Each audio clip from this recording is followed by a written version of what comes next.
Good afternoon, holy Bible lenders.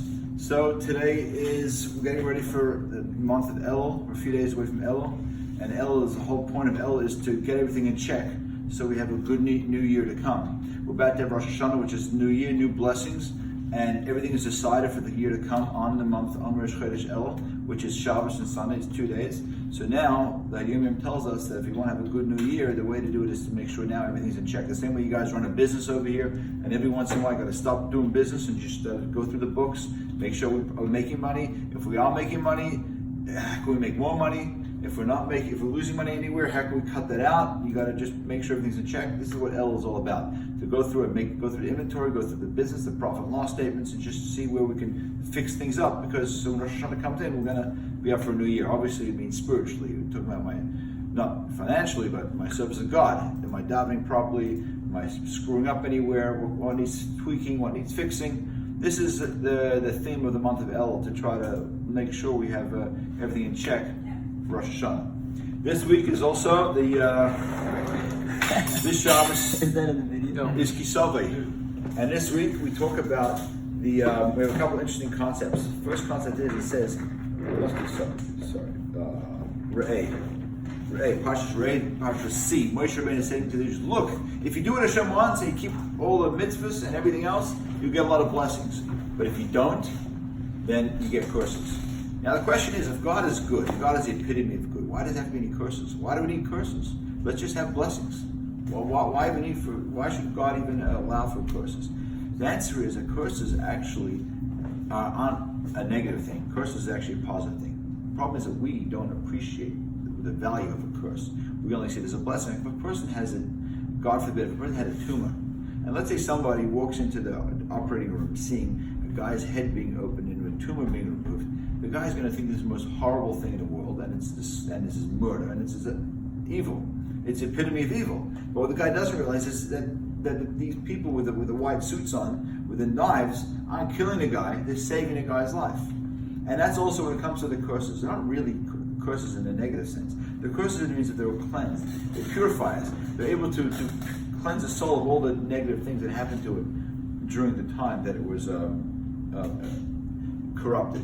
So it's actually, don't look at it as a negative thing, but look at it as a blessing in disguise. Because nothing negative could come from God.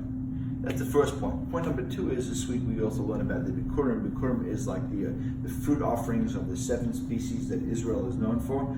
That once you reap the fruit, you bring up the gift of the first fruits, you bring up the gift to the base of Mikdash and offer it as an offering to God as an act of gratitude. The whole idea is more about showing appreciation, being grateful for what we have, for what God has given us in life. That is it. The first we get, the first of the fruits, the best of the crop we take as an offering, of Bikurim offering as gratitude.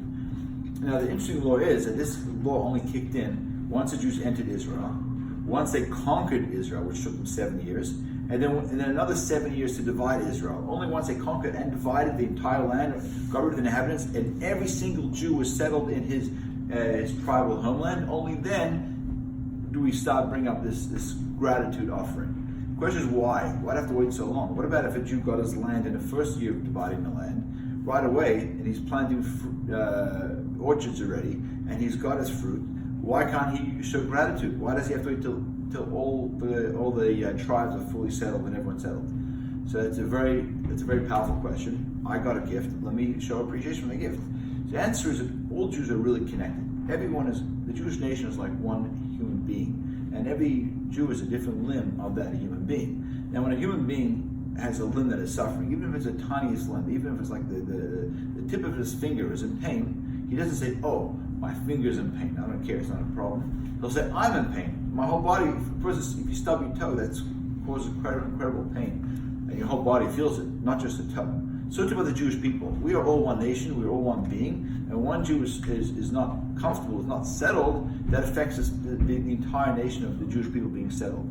Therefore, how can I be grateful for where I am and be happy where I am today if there's another Jew somewhere else in some other part of the country that is not settled and doesn't have his homeland yet? And this idea of waiting for the division of the land shows how important it is to realize that even if things are going well for me, I can never be fully satisfied knowing that there are other Jews out there that are struggling. And I got to make it my deal not to be fully appreciative until everyone else is sorted out. So here's the message number one of A is the blessings, the curses that God gives. They're not really curses, they're just curses in disguise. Really, they're actually very high blessings that we don't appreciate. But when Mashiach comes, we'll actually be able to appreciate the true benefit of these curses. And lesson number two is that gratitude is only something we can be fully grateful for our lives when everyone is experiencing it with us.